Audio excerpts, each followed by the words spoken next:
नमस्कार साथियों, एक बार मैं पुनः हाजिर हूँ राम सिंह फौजदार हमारे स्टडी चैनल एजू हब में आप सभी का स्वागत करता हूँ। लास्ट वीडियो लेक्चर में हमने डिफरेंशिएबिलिटी की मैथमेटिकल अप्रोच को स्टडी कर लिया था। आज के इस वीडियो लेक्चर में हम डिफरेंशिएबिलिटी की ग्राफिकल अप्रोच को समझेंगे। अब ये लेफ्ट हैंड डेरिवेटिव और right hand derivative at x is equal to a graph की कौन सी प्रॉपर्टी को रिप्रेजेंट करता है, आज इसको हम ग्राफिकल मेथड से समझने की कोशिश करेंगे।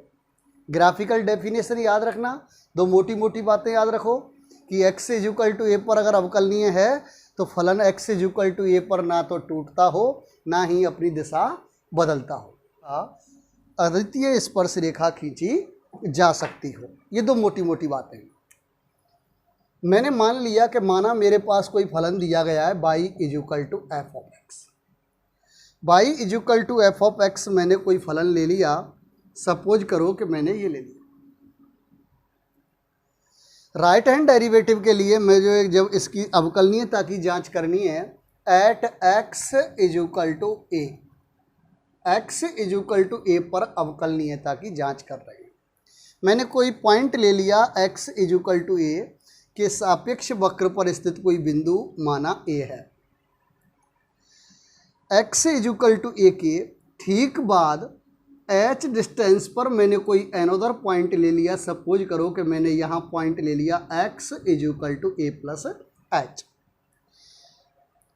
और x is equal to a plus h के सापेक्ष या रेस्पेक्ट में कर्व पर कोई एनोदर पॉइंट है b। देन ए पॉइंट के कोऑर्डिनेट क्या होंगे? x coordinate a, y coordinate क्या होगा बेटा? इसको मैं ऊपर लिख देता हूँ। x coordinate a, y coordinate x के प्लेस पर अगर फंक्शन में ये रखेंगे तो y कोऑर्डिनेट आ गया f of a। Same b point के कोऑर्डिनेट की अगर हम बात करें तो b पॉइंट के कोऑर्डिनेट होंगे x coordinate a plus h, और y कोऑर्डिनेट क्या आ जाएगा? f of a plus H. यहां तक क्लियर है? मैंने ए और बी पॉइंट को ज्वाइन कर दिया। ए और बी पॉइंट को मैंने ज्वाइन करा दिया। क्लियर है? तो बेटा उस केस में कोड ए बी का स्लोप क्या होगा? लिख रहा हूं प्रवणता, जिसको हम कहते हैं स्लोप ऑफ ए बी का स्लोप। ए बी का स्लोप क्या होगा बेटा? स्लोप कैसे निकालते हैं? जब दो पॉइंट के कोऑर्डिनेट हैं तो स्लोप कैसे निकालेंगे? y2 minus y1 upon x2 minus x1 is equal to f of a plus h y2 minus y1 minus f of a upon x2 minus x1 a plus h minus a. यहां तक clear है? बेटा इसको और ठीक करके लिखूंगा तो स्लोप ऑफ ए बी आ जाएगा मेरे पास f of a plus h minus f of a upon h. But अगर राइट हैंड डेरिवेटिव देखें तो राइट हैंड डेरिवेटिव के लिए यहाँ limit h tending to zero था, तो मैं limit h tending to zero करना चाह रहा हूँ। यदि मैं बी पॉइंट को ए पॉइंट की तरफ लेकर आऊँ, बी पॉइंट को ए के ठीक पास लेकर आ रहा हूँ। भाई मैंने कहा था x is equal to a और ये है x is equal to a plus h, जो कि यहाँ से यहाँ तक कितनी डिस्टेंस पर था? h डिस्टेंस पर, जहाँ h क्या है? एक अत्यल्प धनात्मक मान है। यानी a और a प्लस एच के बीच की डिस्टेंस बहुत कम है, लेकिन मैंने दिखाई कैसी है? जूम करके दिखाइए, ज़्यादा दिखाइए। Limit h tending to zero, जब a और a प्लस एच के बीच का गैप बहुत कम है तब b और a के बीच का गैप भी बहुत कम होगा। और उस केस में कोल्ड कैसी होगी बेटा? फर्स्ट केस में अगर हम देखें कि जब b a से दूर था तो ये कोल्ड आई, a b थी, b1 हुई तो कोल्ड ये आ गई सेकंड ab1, b और करीब आया a के, कोल्ड आई ab2, और जब b बिल्कुल a के ठीक पास आ जाएगा तब मेरे पास ये कोल्ड ए बी एक स्पर्श रेखा या tangential line a b three में बदल जाएगी। यहां तक क्लियर है या नहीं? तो बेटा मैं लिख रहा हूं लिमिट एच टेंडिंग टू 0, तब बी पॉइंट मूव ए पॉइंट, और बी पॉइंट जब ए की तरफ बढ़ेगा तो उस केस में जीवा ए बी इसकी एक स्पर्श रेखा बन जाएगी AT1। जब बी पॉइंट ए के ठीक पास में होगा तो जीवा क्या बन जाएगी? ए पॉइंट पर एज एक स्पर्श रेखा। यानी मैं ये कहूं कि बी ए जब एच टेंडिंग टू 0 है, बी टेंडिंग टू ए है, तब B A tending to AT1। यहां तक क्लियर है या नहीं? यहां तक क्लियर है?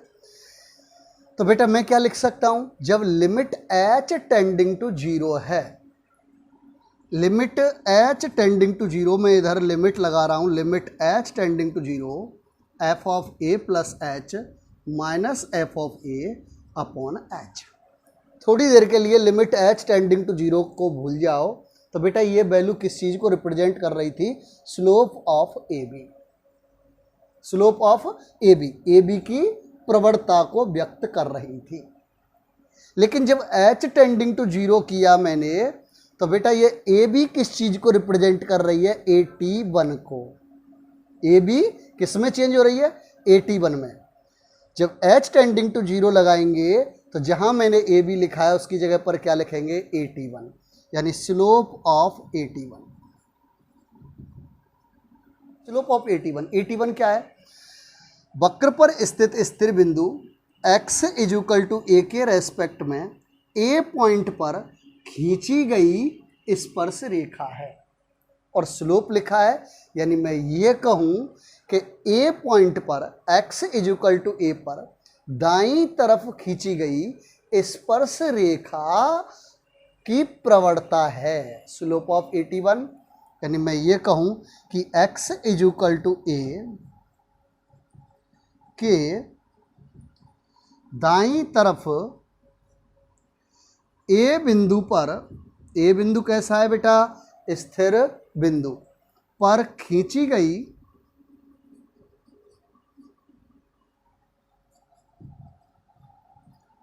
स्पर्श रेखा की प्रवणता, slope of AT1 is equal to limit h tending to 0 f of a plus h minus f of a upon h. और इसी को क्या कहते थे? एक्स इजुकल टू ए के दाईं तरफ वाले बिंदु पर खींची गई स्पर्श रेखा की प्रवणता है, और इसी को कहते थे हम दायां अवकलज, राइट हैंड डेरिवेटिव। तो बेटा x इजुकल टू ए पर राइट हैंड डेरिवेटिव किस चीज को बताता है? कि x इजुकल टू ए पर वक्र के बिंदु ए पर, वक्र के स्थिर बिंदु पर खींची गई स्पर्श रेखा की प्रवणता को व्यक्त करता है। बेटा लेफ्ट हैंड डेरिवेटिव को समझने की कोशिश करते हैं कि x इजुकल टू ए पर लेफ्ट हैंड डेरिवेटिव वक्र की कौन सी प्रॉपर्टी को रिप्रेजेंट करता है। तो मेरे पास पॉइंट था x इजुकल टू ए के रेस्पेक्ट में वक्र पर कोई पॉइंट था A point. x is equal to a से ठीक पहले मैंने कोई पॉइंट ले लिया x is equal to a minus h. A से h डिस्टेंस पर पहले मैंने एक पॉइंट ले लिया x is equal to a minus h. A minus h के रेस्पेक्ट में कर्व पर कोई पॉइंट आ गया बेटा मेरे पास b point. Then a point के कोऑर्डिनेट क्या होंगे? a comma f of a. Graph बेटा कर्व क्या था मेरे पास? y is equal to f of x. B point के कोऑर्डिनेट क्या होंगे? x coordinate a minus h, x के प्लेस पर वैल्यू रखेंगे तो y कोऑर्डिनेट आ जाएगा f of a minus h. A b को मिला करके मैंने एक कोड बना ली बेटा A B.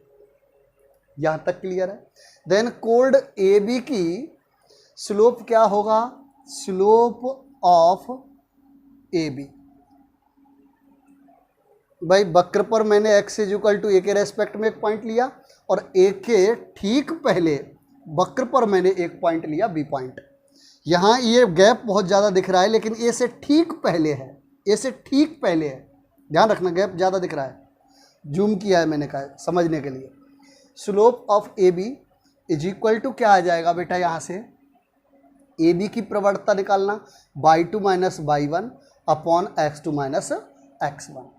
y2 minus y1 f of a minus h minus f of a upon x2 minus x1 a minus h minus ए।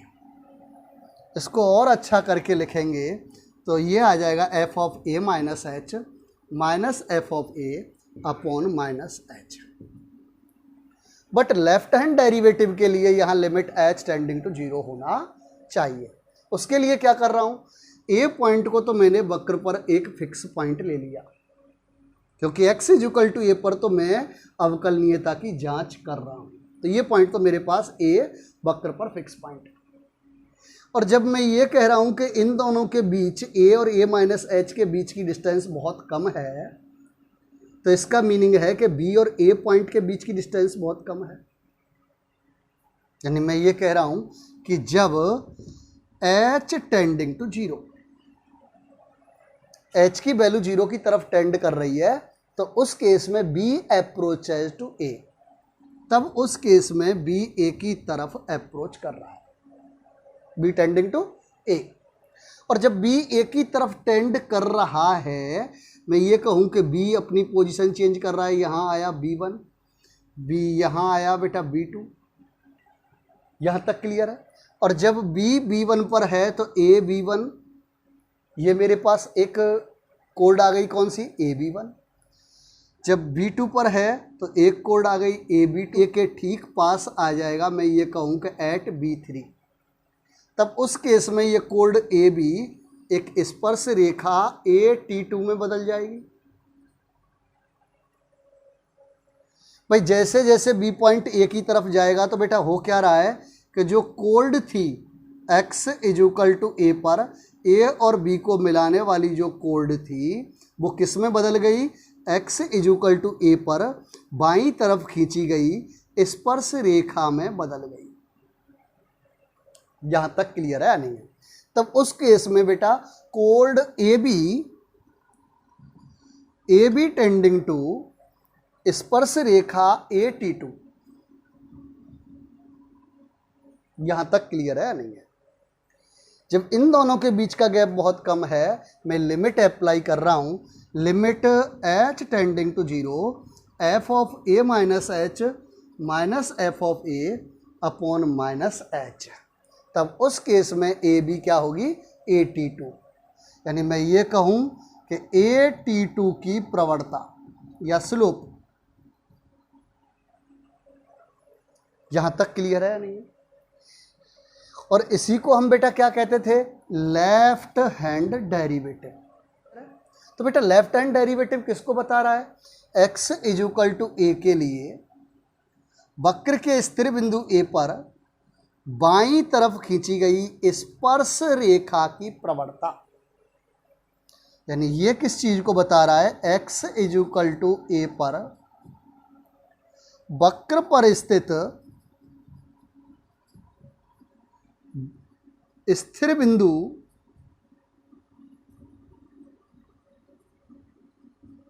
ए पर बाईं ओर खींची गई स्पर्श रेखा की प्रवणता।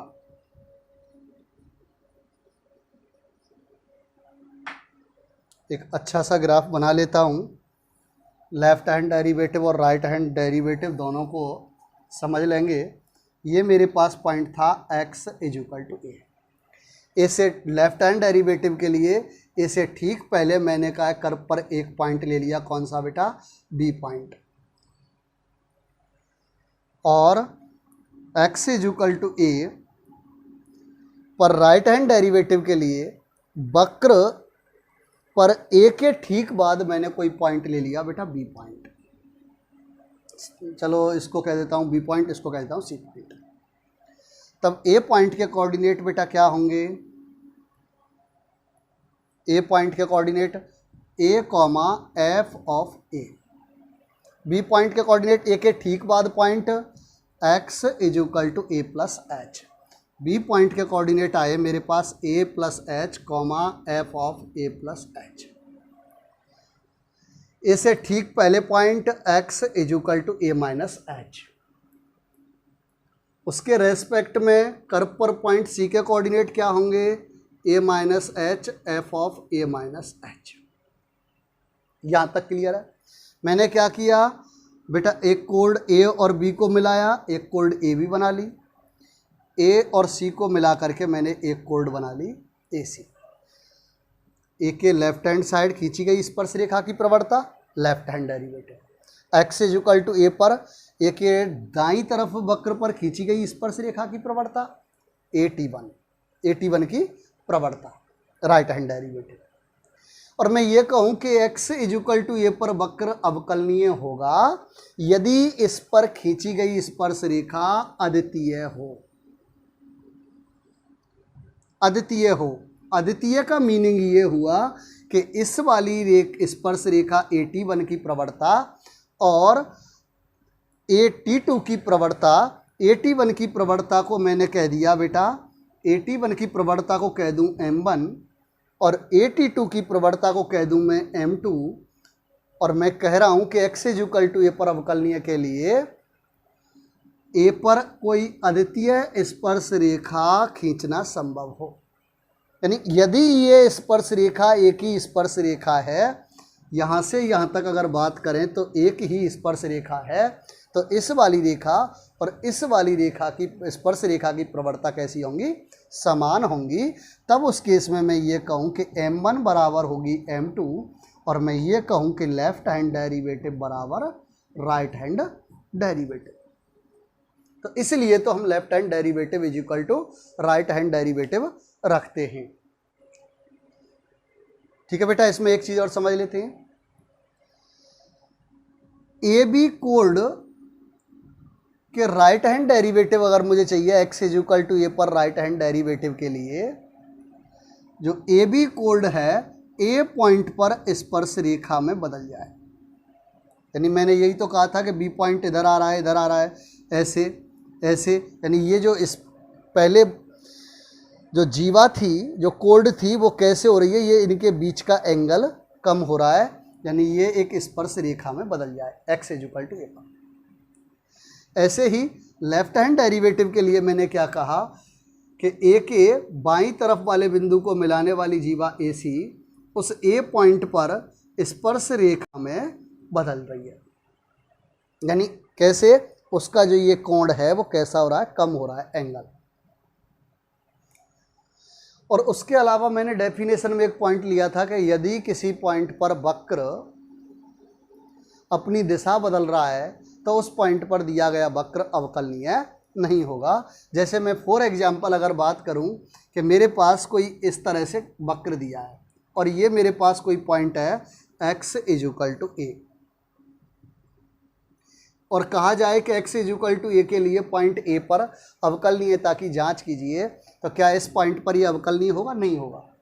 क्यों? क्योंकि वक्र अपनी दिशा बदल रहा है।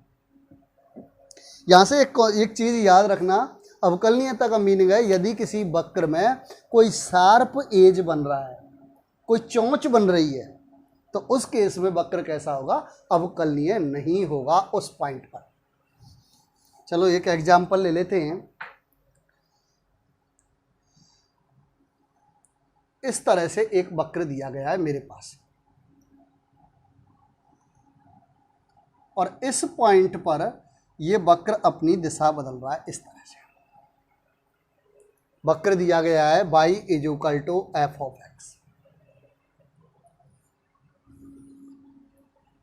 यहां तक क्लियर है? ये मेरे पास पॉइंट है, सपोज करो x इज इक्वल टू 3, और कह रहा है कि x इज इक्वल टू 3 के लिए, और दिया गया है कि ये पॉइंट जो A है इस पर खींची गई स्पर्श रेखा दी गई है AT1, जो कि x अक्ष की धनात्मक दिशा के साथ 150 डिग्री एंगल बनाती है। यहाँ तक क्लियर है नहीं?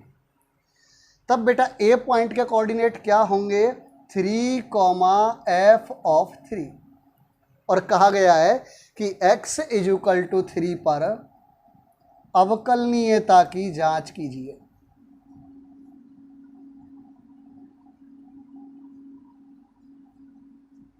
x = 3 पर अवकलनीयता की जांच कीजिए।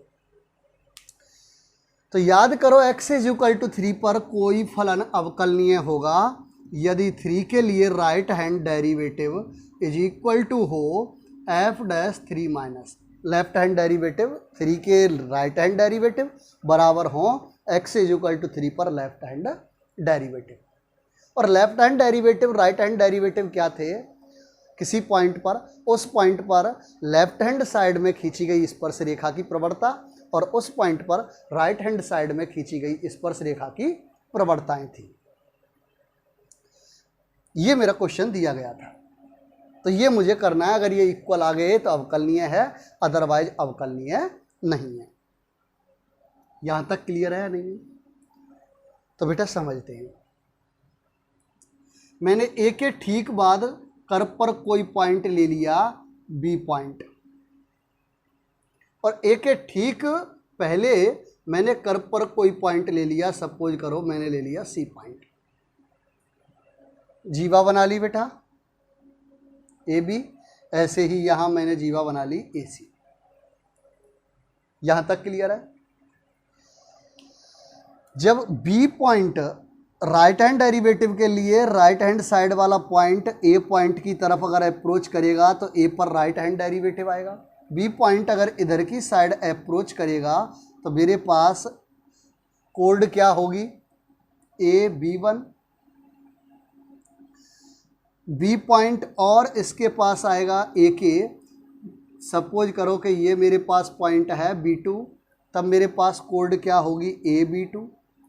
और जब बी पॉइंट ए की तरफ राइट हैंड साइड से अप्रोच करेगा तो एक सिचुएशन ऐसी आएगी कि ए पॉइंट के राइट हैंड साइड में एक स्पर्श रेखा बनेगी AT1, और जो AT1 का स्लोप होगा वही राइट हैंड डेरिवेटिव होगा। तो यहां से मेरे पास राइट हैंड डेरिवेटिव = आ जाएगा tan 150 डिग्री। भाई याद करो स्लोप m = क्या होता था? tan थीटा, जहाँ थीटा क्या है? रेखा द्वारा x एक्सिस की पॉजिटिव साइड के साथ बनाया गया एंगल था, और tan 150 डिग्री की वैल्यू होगी -1/√3। ये आ गया right hand derivative. Left hand derivative के लिए ए के ठीक बाईं तरफ मैंने कर्व पर कोई पॉइंट लिया सी। जब c point left hand side से ए की तरफ अप्रोच करेगा, सी पॉइंट यहाँ आ जाए C1 C2, इस तरह से अप्रोच करेगा तो कोड आएगी मेरे पास AC1। जब और ए के करीब जाएगा AC2, और एक सिचुएशन ऐसी होगी कि ये कोड ए पॉइंट पर एक टेंजेंशियल लाइन होगी, स्पर्श रेखा होगी, और ए के लेफ्ट हैंड साइड ए पॉइंट पर खींची गई स्पर्श रेखा या खींची गई टेंजेंशियल लाइन का स्लोप ही लेफ्ट हैंड डेरिवेटिव होगा। बेटा इस लाइन का स्लोप क्या होगा? 3 के लिए लेफ्ट हैंड डेरिवेटिव, इस लाइन का स्लोप, इसका स्लोप क्या होगा? प्रवणता क्या होगी इसकी? भाई ये लाइन x एक्सिस के पैरेलल है, तो जो प्रवणता x एक्सिस की होगी वही इसकी प्रवणता होगी। x एक्सिस की स्लोप क्या होती है बेटा? 0, यानी मैं ये कहूँ इसका स्लोप क्या होगा? tan 0 = 0। बेटा ये तो आया 3 पर right hand derivative f'3 plus, और ये आया 3 पर left hand derivative f'3 minus.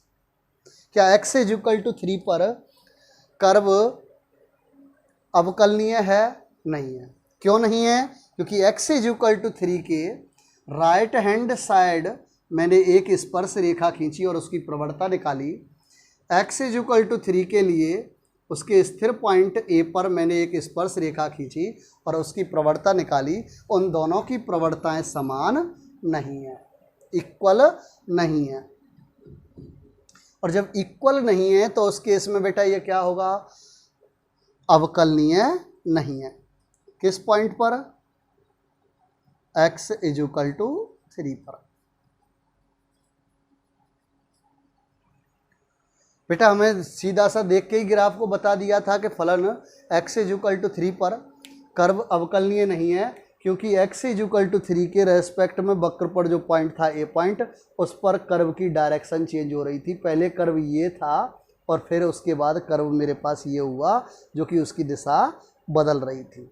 और यदि वक्र की किसी पॉइंट पर दिशा बदल रही है या वक्र में कोई शार्प एज आ रहा है, या मैं ये कहूँ कि वक्र में कहीं अगर किसी पॉइंट पर चोंच बन रही है, तो उस पॉइंट पर दिया गया कर्व अवकलनीय नहीं होगा। आ गया समझ में? ठीक है बेटा, ऑल द बेस्ट। आज के लिए इतना ही काफ़ी है।